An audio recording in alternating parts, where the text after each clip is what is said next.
What if the key to your happiness in your golden years is not being around people, especially your neighbors? It might sound surprising, but cutting ties with neighbors, at least to some extent, could actually unlock a more peaceful, fulfilling life after 65. You might think that being connected with your community is the key to happiness in retirement, but for me, distancing myself from the constant chatter and expectations of my neighbors completely transformed my well-being. In this video, I'll share exactly how stepping back from neighborhood interactions turned my retirement around. We'll explore 7 life-changing lessons I learned along the way, each told through heartfelt stories of elderly men and women who, just like you, discovered peace, purpose, and joy by prioritizing their own needs over the unspoken obligations of those around them. Whether you feel drained by endless conversations or overwhelmed by the silent pressures of neighborhood life, stick around. You might just discover the secret to reclaiming your time, energy, and happiness on your own terms. Lesson 1. The power of solitude. Finding peace in your own company. Let me tell you about Mildred, a vibrant 70-year-old woman who once thrived in the heart of her neighborhood. She was always at the center of block parties, coffee meetups, and social gatherings, believing it was her responsibility to stay connected. But over time, something started to shift. The constant socializing began to feel more draining than fulfilling. The endless chatter and small talk, the busy schedules. Mildred described it as a noise that never seemed to stop. Despite her efforts to stay cheerful and engaged, Mildred realized she was losing touch with herself. She felt like she had given so much of her energy to others that she had forgotten how to nourish her own soul. It was after yet another exhausting conversation that Mildred made a bold decision. She would step back from the neighborhood's social scene entirely. At first, her absence was noticed. Some neighbors even questioned why she was pulling back. But as she spent more time on her own, something magical began to happen. Mildred rediscovered the joy of activities she had long forgotten. She picked up her knitting needles, once dusty and untouched, and started creating beautiful scarves and blankets. She dove into novels, getting lost in different worlds and stories that made her feel connected in a new way. For Mildred, solitude wasn't about being alone or feeling lonely. It was about reclaiming her time and energy. She compared the experience to breathing fresh air after being in a crowded room for too long. By stepping away from constant social obligations, she found a newfound peace in her own company. She learned that she didn't need constant interaction to feel fulfilled. The key lesson here is simple but profound. Solitude can be incredibly rejuvenating. It provides the space to reflect, recharge, and reconnect with the things that truly bring joy.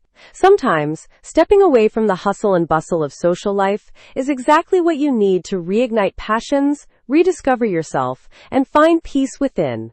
Lesson 2. Setting boundaries. Protecting your energy. Meet George, an 80-year-old retired school teacher who was always known as the go-to guy in his neighborhood. Need your lawn mowed? Call George. Struggling to fix a broken appliance? George could help. At first, he felt proud to be the helpful neighbor, always ready to lend a hand. But as the years went by, the constant favors started to take a toll on George. Found himself sacrificing his own time and energy to meet others' needs, often at the expense of his own peace. I felt like a doormat, George admitted. I didn't know how to stop it without upsetting anyone. One day, after being asked to help with yet another task, George reached a breaking point. Tasked. He mustered the courage to say a simple, polite no. To his surprise, the world didn't fall apart. His neighbors found other ways to handle their problems, and George realized that his constant yes wasn't as indispensable as he had thought. Over time, George began setting clear boundaries, letting others know he was happy to help occasionally, but couldn't always be available. The change was transformative. George felt a weight lifted off his shoulders. He started spending his time doing things he truly enjoyed, like working on his garden, watching classic movies, and reconnecting with his grandchildren. I didn't realize how much energy I was giving away until I stopped, he shared. The lesson from George's story is profound. Setting boundaries isn't selfish. It's necessary for protecting your energy and maintaining your well-being. When you say no to things that drain you, you're saying yes to yourself and your happiness. Establishing boundaries allows you to regain control of your time and focus on what truly matters. Lesson 3. reducing drama, avoiding toxic conversations. Meet Dorothy, a warm and kind-hearted 75-year-old woman who always considered herself a good listener. Her neighbors often came to her to vent about their problems, share the latest gossip, or complain about just about everything, from the weather to each other. At first, Dorothy didn't mind. She felt it was her role to be a supportive ear. But over time, the constant negativity started to weigh on her. She began feeling emotionally drained and even noticed her own mood darkening after these interactions. One afternoon, after listening to yet another round of gossip that left her uneasy, Dorothy made a life-changing decision. She would start stepping away from these toxic conversations. The next time her neighbors gathered to complain or gossip, Dorothy excused herself politely, or simply changed the subject. It wasn't easy to neighbors. Neighbors noticed her absence and tried to pull her back in, but Dorothy stayed firm. As she distanced herself, Dorothy noticed an incredible shift in her emotional health. Without the constant negativity, she felt lighter, happier, and more at peace. She spent her newfound time reconnecting with her faith, tending to her plants, and enjoying quiet afternoons with her favorite classical music. I didn't realize how much of my stress was coming from other people's drama, she said, reflecting on her transformation. Dorothy's story highlights an essential truth. Cutting out negative influences can significantly improve your emotional well-being. Gossip and complaints might seem harmless, but over time, they can drain your energy and cloud your outlook on life. By stepping away from toxic conversations, you create space for positivity, peace, and genuine joy in your golden years. Lesson 4. Reclaiming time for yourself. No more impromptu visits. Meet James, a 68-year-old retired mechanic who used to dread the sound of his doorbell. His neighbors had a habit of dropping by unannounced, often for a quick chat that would stretch into hours. James, being polite and accommodating, felt obligated to invite them in, even when he had other plans. Over time, these unexpected visits became a source of frustration. He put aside hobbies he loved, like working on his vintage car or painting landscapes, because he felt trapped entertaining visitors. One day, after a particularly long and exhausting visit, James decided it was time to make a change. He started by kindly letting his neighbors know that he needed to focus on his own projects and preferred to meet on planned occasions. He even placed a small sign by his door that read, "Please knock only if urgent." While some neighbors were surprised, most respected his boundaries. With fewer interruptions, James found himself with more time than he had in years. He restored the engine of his vintage car, a project he had postponed for far too long, and began painting again, creating beautiful landscapes inspired by his childhood memories. He also started taking long, peaceful walks by himself, relishing the quiet moments that allowed him to reflect and recharge. "It felt like I got my life back," he said with a smile. James's experience teaches an important lesson. Time is precious, especially as we grow older. By setting boundaries and avoiding impromptu visits, you can reclaim your time and dedicate it to activities that bring you joy and fulfillment. It's a reminder that your time is yours to prioritize, and using it on what truly matters can transform your happiness. Lesson 5. Fostering more meaningful relationships. Meet Helen, a thoughtful 72-year-old grandmother who used to spend a lot of her time engaging in casual conversations with her neighbors. She'd chat about the weather, neighborhood gossip, or the latest happenings around town. While these interactions were friendly, Helen often felt that they lacked depth. Despite being surrounded by people, she sometimes felt lonely, as these surface-level exchanges didn't fulfill her need for real connection. One day, Helen realized that she was devoting so much energy to small talk with her neighbors that she wasn't giving enough attention to the people who truly mattered in her life, her family and closest friends.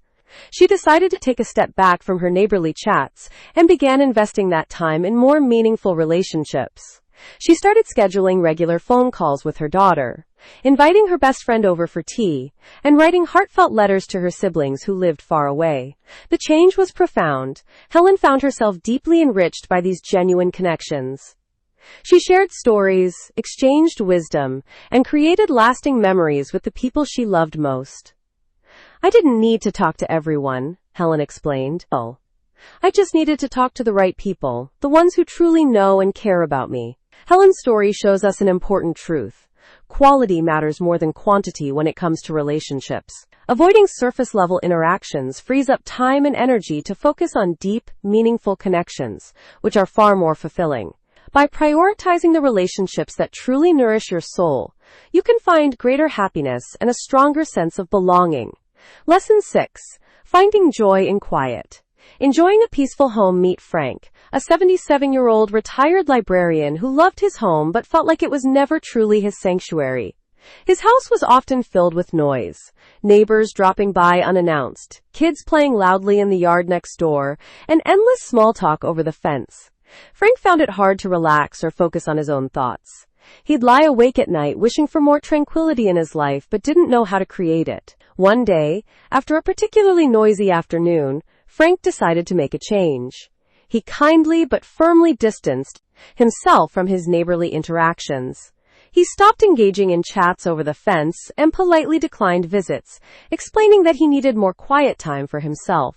Over the next few weeks, his home transformed.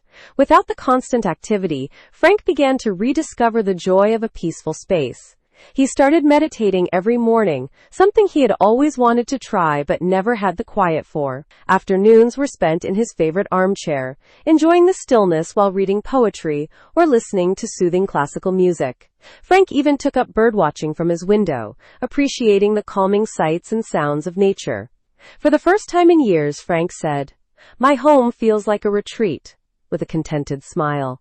Frank's story reminds us that a peaceful environment can greatly enhance our happiness and reduce stress.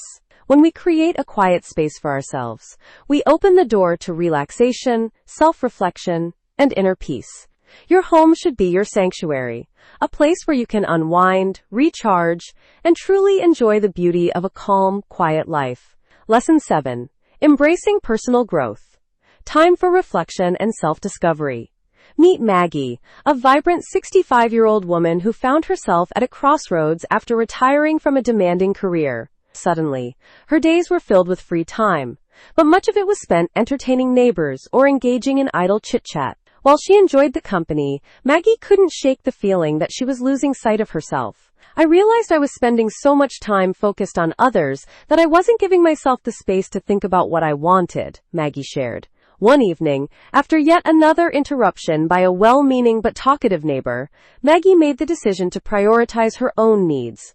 She began carving out time for quiet mornings, journaling her thoughts, and reflecting on her life's journey. As she wrote, she rediscovered long-lost dreams and passions she hadn't thought about in years. Maggie always loved painting, but life had gotten in the way. Now she found herself picking up a brush again, filling her days with creativity and joy. She also set new personal goals, like improving her health and exploring mindfulness practices. Maggie took long walks, read books about personal development, and even joined an online class on creative writing. "Avoiding the distractions of constant socializing gave me the clarity I needed to rediscover who I am and what makes me happy," Maggie said. Maggie's journey is a powerful reminder that stepping away from external distractions creates space for self-reflection and growth. By embracing solitude, you allow yourself to evolve, explore new passions, and set meaningful goals. The result is a deeper understanding of yourself and a renewed sense of purpose. Proof that it's never too late to grow and thrive. As we've seen today, sometimes the key to a happier and more peaceful life is learning to step back, embrace solitude, and focus on what truly matters. Whether it's protecting your energy, fostering meaningful relationships, or rediscovering your passions, these small changes can transform your golden years into the most fulfilling chapter of your life. Thank you so much for joining me in this video. I'd love to hear from you. Do you agree that avoiding neighbors can lead to more happiness? If you think these lessons resonate with you, comment M below. Or, if you feel this isn't the path for you, comment "I'd love to know your thoughts." Until next time, take care of yourself and remember your happiness is always worth prioritizing. Goodbye, and I'll see you in the next video.